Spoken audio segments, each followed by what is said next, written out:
Hey guys, what's up? Travis here. I just wanted to make a quick little video on this Fluval Flex 9-gallon nano tank. As you can see, it is planted. I'm going to get closer up to it here. So I'll sort of go over the setup and what I have here. So I ordered this tank from a website that I found online called Big Al's Pets, I believe is the name. But the tank was $99.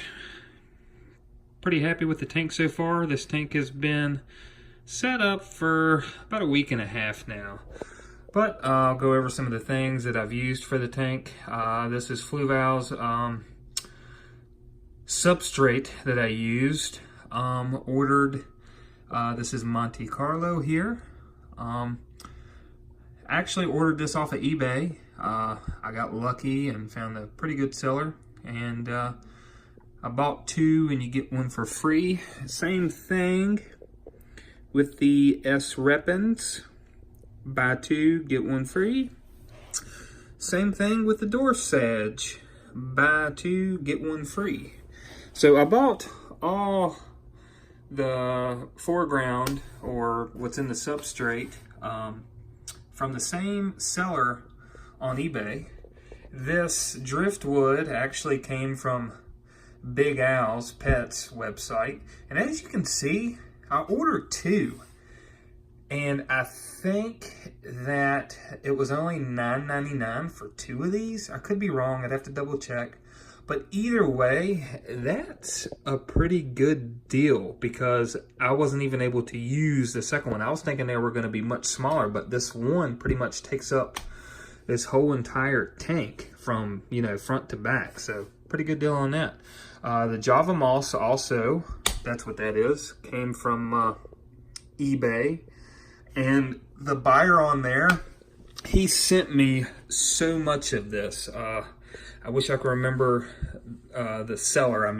The seller sent me so much, but I wish I could remember the seller's name, but he gave me huge portions. As you look at the portions that I have here, usually, I would try to thin this out, but he gave me so much, I just said the heck with it and just, put it where I needed it. And I have what he sent me also in another tank.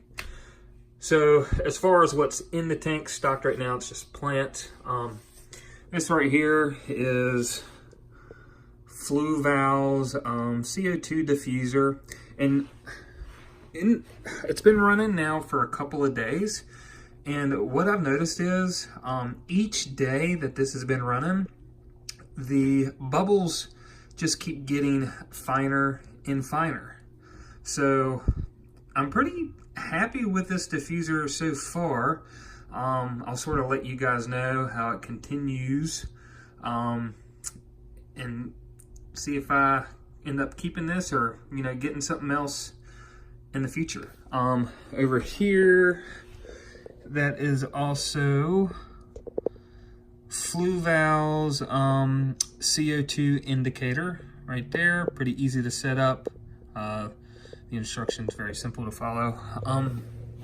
Back here, this is Aquatex bubble counter, and it also has a valve on that. That way the water can't, a self-check valve. That way the water can't siphon out, when this system cuts off.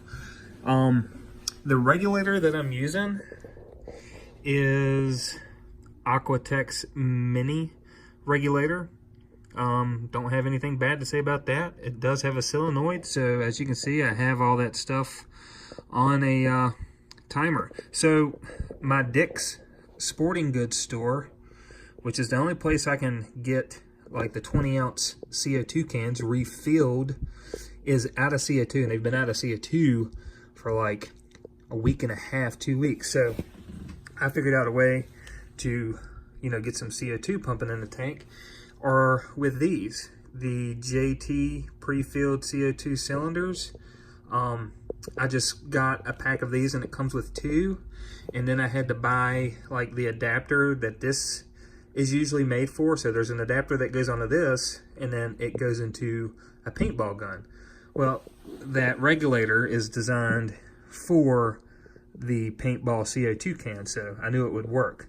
Not the best setup, because I'm sure I'm going to go through these, you know, relatively quick, and the 20-ounce can is just far more convenient than these, but it'll get me by until Dick's gets restocked with some CO2.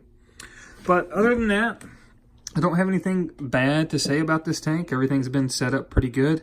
I'm still trying to dial in my CO2.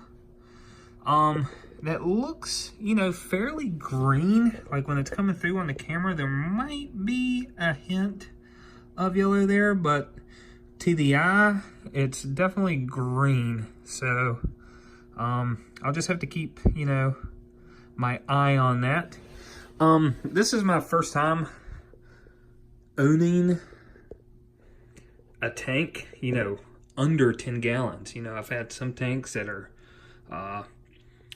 let's see, 55 gallon. I've had a 75 gallon bow front, but this is my first little nano tank, and I wanted one that way, you know, I could place it, you know, right next to the bed and, you know, look at it when I get in bed to, you know, go to sleep and stuff. But if you guys have any stocking ideas as far as fish go, I definitely wouldn't put a beta in this tank. I mean, you can see, like, just from the, you know, CO2 being blown around in there, the water flow is going to be too strong for a beta. I know there's some mods and stuff that you can do to slow that, you know, the flow down. I don't want to fool with none of that. I was thinking maybe some Corys or a pea puffer. I don't know if Tetras, the neon Tetras would do good. I know the green neon Tetras would probably do okay. Some Rasboras maybe. Guppies would probably do fine. I don't know. Guppies might need a little bit of a longer tank. I'm not sure, but you know, leave your ideas in the comments. I'm interested to see what people say on you know, what you could stock in this little tank. Pea puffer would probably do good, but that would probably be the only fish you could put.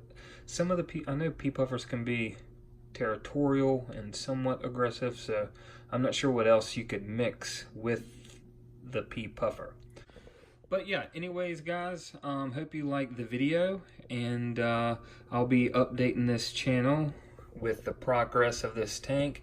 I'm interested to see how this Monte Carlo does, carpeting the tank, also with the S-Rep ends, also with the dwarf sage. So, appreciate it. We'll see you next time.